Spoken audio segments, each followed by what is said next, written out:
గం నేను చేయలేదని నెత్తి నోరు కొట్టుకున్నాను. ఎంత చెప్పినా సరే ఎవ్వరూ వినిపించుకోలేదు. నన్ను మళ్ళీ పోలీస్ స్టేషన్‌కి వెళ్ళేలా చేశారు. పోలీసుల అరెస్ట్ తర్వాత నన్ను బాగా కొట్టారు. సమీ సమీర తండ్రి కూడా నాదే తప్పన్నట్టు కేస్ ఫైల్ చేశారు. నా మీద రేపిస్ట్ అన్న ముద్ర పడిపోయింది. ఎంత కోపం వచ్చిందంటే ఆడవాళ్ళందరూ ఇంతేనేమో, ముఖ్యంగా డబ్బున్న వాళ్ళు అని మెంటల్‌గా ఫిక్స్ అయిపోయాను. తర్వాత వేణు ద్వారా బెయిల్ ఇప్పించుకొని బయటికి వచ్చిన నేను డైరెక్ట్‌గా సమీర తండ్రి దగ్గరికి వెళ్ళి జరిగింది మొత్తం చెప్పి, నేను తలుచుకుంటే మీ కూతురు ఇప్పటికిప్పుడు చెప్పిన అబద్ధాన్ని నిజం చేసేయగలను. మర్యాదగా కేసు వాపస్ తీసుకోండి. నన్ను రెచ్చగొట్టొద్దు. నా ప్రొఫైల్ చెక్ చేసుకోండి. ఆల్రెడీ ఒక హత్య చేసి వచ్చిన వాడిని అని బెదిరించి వెళ్ళిపోయాను. తర్వాత యథావిధిగా కాలేజీకి వెళ్తే అందరూ నన్ను రేపిస్ట్‌ని చూసినట్టు చూస్తూ దూరంగా ఉండేవాళ్ళు. చాలా కోపం వచ్చింది. సమీర కూడా ఎప్పుడు హేళనగా మాట్లాడుతూ నాకు ఎదురు తిరిగినందుకు నీ పరిస్థితి చూసావా అని నన్ను వెక్కిరించింది.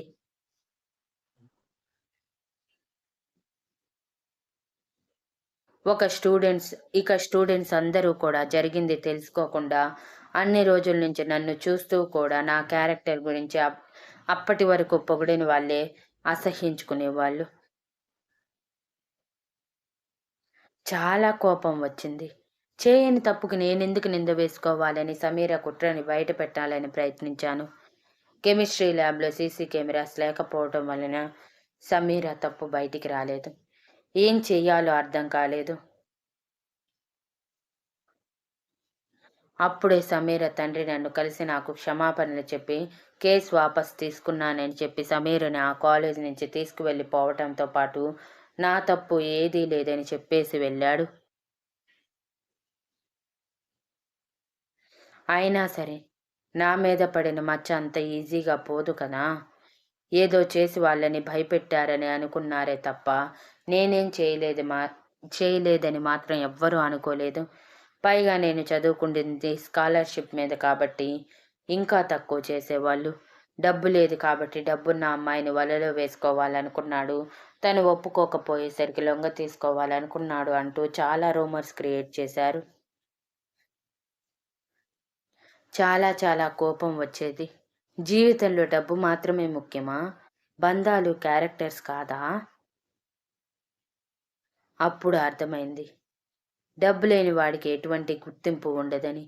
ఈ బంధాలు అన్నీ కూడా నామమాత్రానికే తప్ప ఎవరూ కూడా మనల్ని అర్థం చేసుకునే వాళ్ళు, మనల్ని సపోర్ట్ చేసేవాళ్ళు లేరని.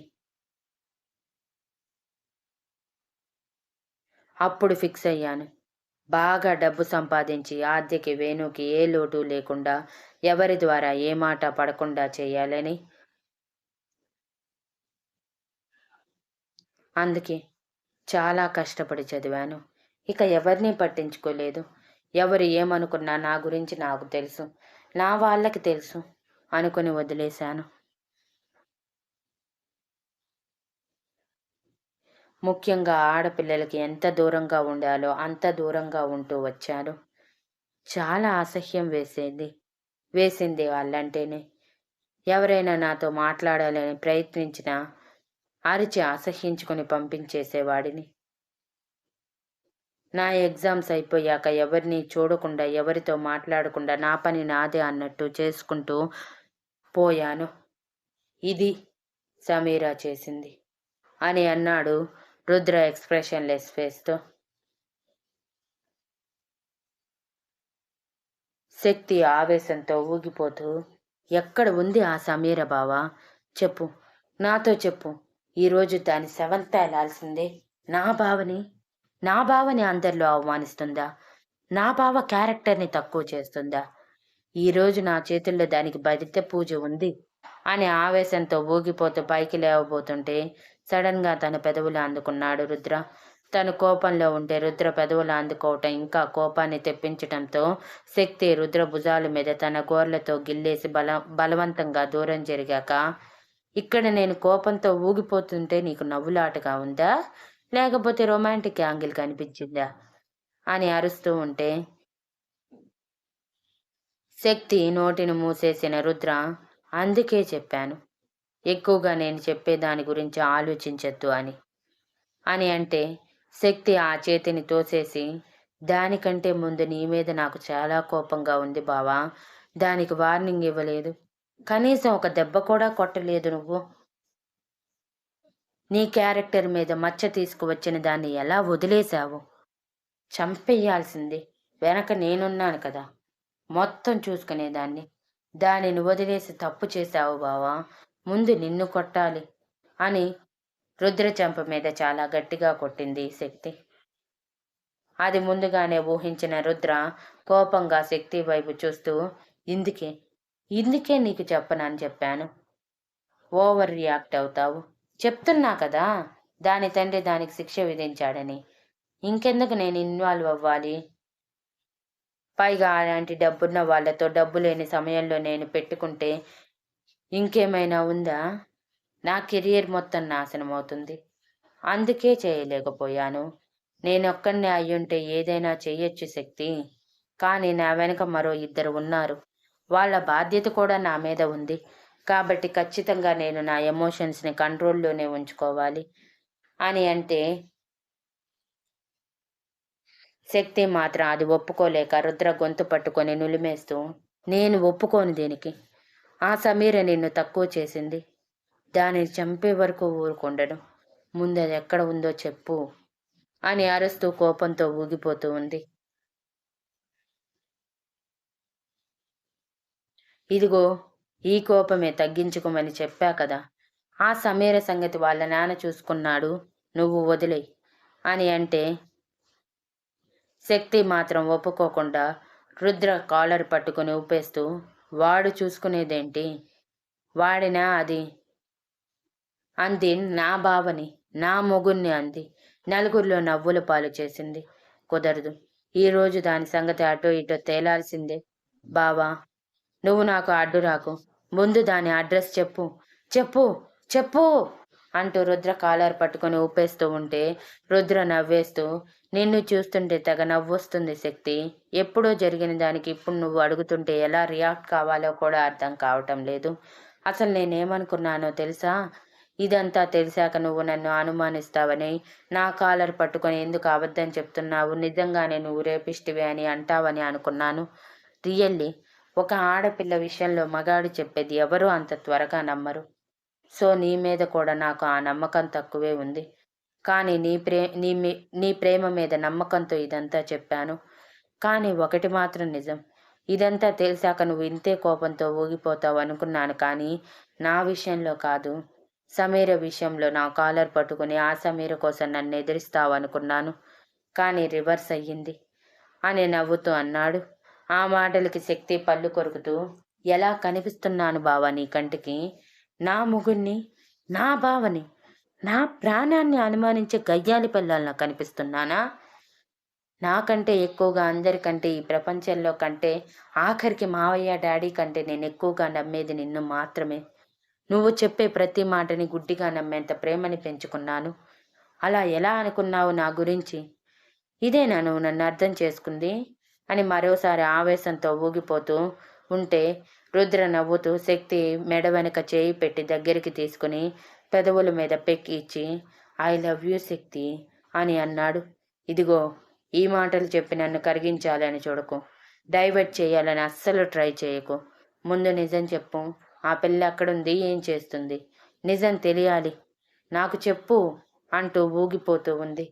శక్తిని రుద్ర ఒక్కసారి చేతుల్లోకి తీసుకుని ఎత్తుకొని బయటికి నడుస్తూ ఉంటే, వదులు బావా, నన్నొదులు. ఈరోజు దాని సంగతి అటో ఇటో తేలాల్సిందే. నువ్వు నన్ను ఆపటానికి ట్రై చేయకు అని అరుస్తూ ఉంటే చుట్టుపక్కల అందరూ నవ్వుతూ చూస్తూ ఉన్నారు కొంచెం విచిత్రంగా. ఆ మాటలు ఏవి పట్టించుకొని రుద్ర శక్తిని డ్రైవింగ్ సీట్లో కూర్చోబెట్టి తన పక్కనే కూర్చొని, నువ్వే డ్రైవ్ చేయి, నేను నీకు ఆ సమీర అడ్రస్ చెప్తాను అని అనగానే అప్పటికి కొంచెం శాంతించిన శక్తి, ఇది బెటర్. నీకు నేనంటే ఈ మాత్రం భయం ఉంటే చాలు అని గర్వంగా నవ్వుతూ చెప్పి కార్ స్టార్ట్ చేస్తే రుద్ర వెటకారంగా శక్తి వైపు చూశాడు. నేను నీకు భయపడుతున్నానా అన్నట్టు. శక్తి మూతి తిప్పి, చాలు చాలులే బావా, ఇంతకుముందు నీ కళ్ళల్లో నాకు భయం కనిపించింది అని అంది. అంత సినిమా లేదు నీకు. నేను భయపడటం అంటే నాకు నేను భయపడటమే అని నువ్వు నేను వేరు కాదని ఇండైరెక్ట్గా చెప్పేసి శక్తి మొహంలో ఒక రకమైన గ్లో తీసుకువచ్చాక ఫోన్లో చూసుకుంటూ కూర్చుంటే శక్తి తన ఎడమ చేతితో రుద్ర బుగ్గగిల్లి, పైకి కనిపించవు కానీ నువ్వు టూ రొమాంటిక్ టూ అల్లరి బావా. నా దగ్గర మాత్రమే నీ అల్లరి చూపిస్తున్నావు. I like it and I love you అని మరోసారి అడ్రస్ అని అడగగానే రుద్ర ఒక అడ్రస్ చెప్పడంతో స్పీడ్ పెంచి మరి ఆ అడ్రస్ వైపు వెళ్ళింది శక్తి. ఇక ఇవాన్ని చూడటమే ఇటు రామనాథం గారు రాకేష్ ఇద్దరూ కూడా టెన్షన్గా భయంగా ఇవాన్ వైపు చూస్తుంటే హాస్పిటల్ బెడ్ మీద కూడా వణికిపోతున్నారు. మరోవైపు రక్షకు ఒక రకమైన కోపంగా ఉన్న ఇవాన్ చెప్పిన మాటలు అర్థం కాక, అంటే ఏంటి మీ ఉద్దేశం? మీరు పర్టికులర్గా కావాలని నా తమ్ముణ్ణి ఇలా చేశారా అని అనుమానంగా అడిగింది. ఇంటెలిజెంట్ గర్ల్, బాగా కరెక్ట్గా గెస్ చేశావు. అవును, నేనే నీ తమ్ముని హాస్పిటల్ బెడ్ మీద ఉండేలా చేయటానికి ఇదిగో ఇలా చేశాను అంటూ వెళ్ళకిలా పడుకొని చేతులు కాళ్ళు కదిలిస్తూ మాటలు మాత్రమే మాట్లాడుతున్న రాజేష్ని చూపిస్తూ అన్నాడు.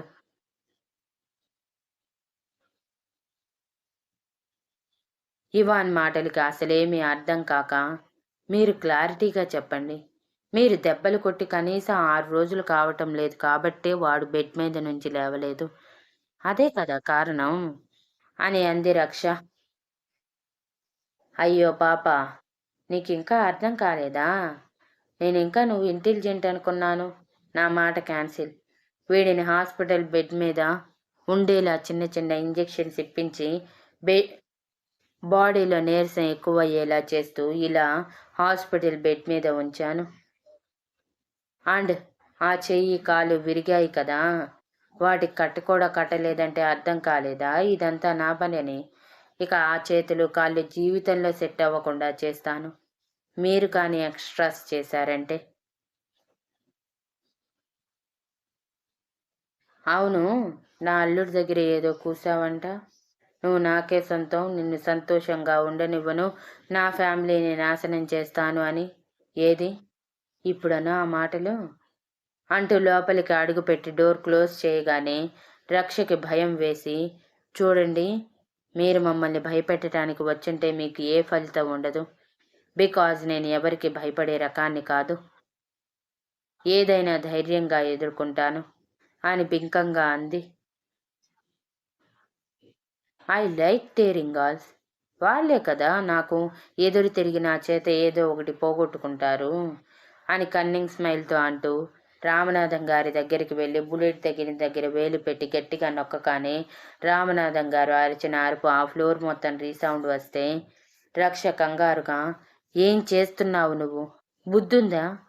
పేషెంట్ని అలా కదిలిస్తారా అని అరుస్తుంటే, మరి నన్ను గెలుగుతారా పాపా అంటూ వెనక్కి తిరిగి నరాలు పొంగినట్టు మొహం ఎర్రగా అయ్యి కళ్ళు చింతనిప్పుల్లా కనిపిస్తుంటే నిజంగానే రక్షకి భయం వేసింది. ఒక అడుగు వెనక్కి వేసిన రక్ష, నేనేం తప్పు మాట్లాడలేదు.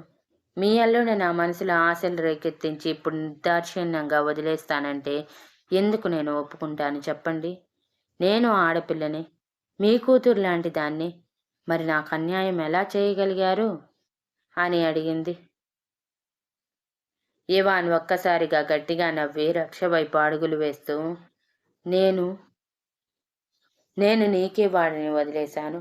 చక్కగా పెళ్లి చేసుకోకుండా మధ్యలో నా కూతుర్ని కిడ్నాప్ చేసి తన జీవితం నాశనం చెయ్యాలనుకున్నావు. ఇందులో నా తప్పేమైనా ఉందా? వాడు నాకు చెప్పి తాళి కట్టాడా నా కూతురు మెడలో? అయినా నేను ప్రేమించిన వాళ్ళని దూరం చేయటం ఏంటి? నిన్ను వాడు ఒకప్పుడు ప్రేమించాడు అనుకుని భ్రమపడ్డాడు, నిజమే. కానీ తర్వాత రియల్గా అయితే నా కూతుర్ని ప్రేమించాడని మీ బంధం ముందుకు సాగకముందే నిజం చెప్పాడు. కానీ నువ్వేం చేశావు? నా కూతురి జీవితాన్ని నాశనం చెయ్యాలనుకున్నావు అంటూ ఒక్కసారిగా రక్ష గొంతు పట్టుకొని గాలిలోకి లేపి, ఈ ఇవాన్ అంటే ఏమనుకున్నావు? మీరు జస్ట్ నా కూతుర్ని బెదిరించారు అన్నందుకే మీ జీవితాన్ని రోడ్డు మీదకి తీసుకువచ్చా. అటువంటి నా కూతురి జీవితాన్ని ఎవడో రౌడీ చేతుల్లో పెట్టడానికి రెడీ అయిన మిమ్మల్ని ఊరికే వదిలేస్తాననుకున్నారా?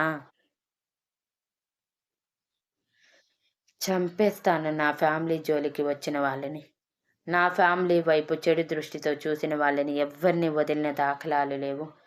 కావాలంటే నీ తండ్రి తెలుసుకొని ఉంటాడు కదా, అడగాల్సింది.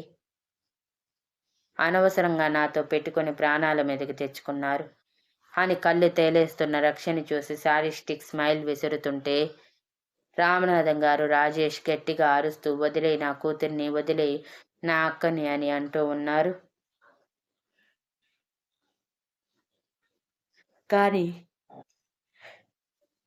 ఇవాన్కి అదేమీ పట్టటం లేదు.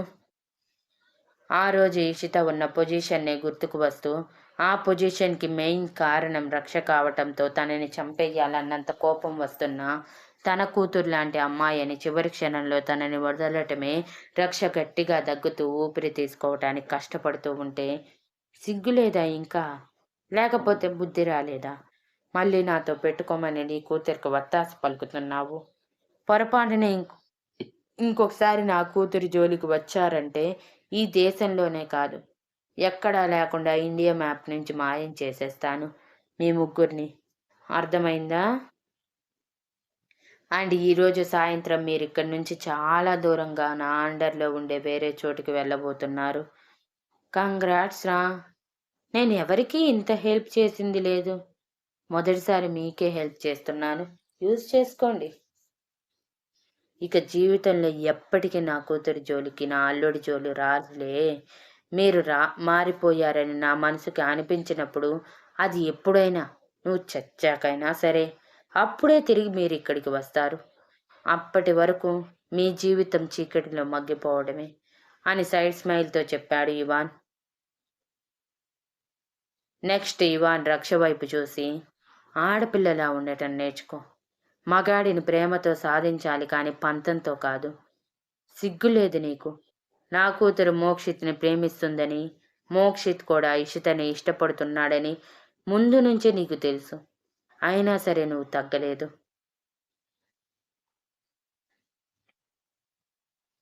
పంతం కొద్దీ నా కూతురి సంతోషాన్ని నాశనం చేయాలనుకున్నావు. ఇప్పుడు నీ సంతోషాన్ని నువ్వే దూరం చేసుకున్నావు. ఈ క్షణం నుంచి నీ జీవితం మీద పూర్తిగా ఆశలు వదిలేసుకో అని వార్నింగ్ ఇచ్చి అక్కడి నుంచి బయటికి వెళ్ళిపోతూ రామనాథం గారు వెన్నెముక మీద పిడికిలు బిగించి గట్టిగా కొట్టాడు, జీవితంలో లేవకుండా. ఇక రాజేష్ సంగతి చెప్పనవసరం లేదు. పూర్తిగా చెయ్యి పనికి రాకుండా పోయేలా మరోసారి విరిచేసి, ఇది నేను ఇంకొకసారి నా ఫ్యామిలీ జోలికి వస్తే ఆడపిల్లవన్న సంగతి కూడా మర్చిపోయి బిహేవ్ చేయాల్సి వస్తుంది అని సీరియస్గా చెప్పి అక్కడి నుంచి వెళ్ళిపోతే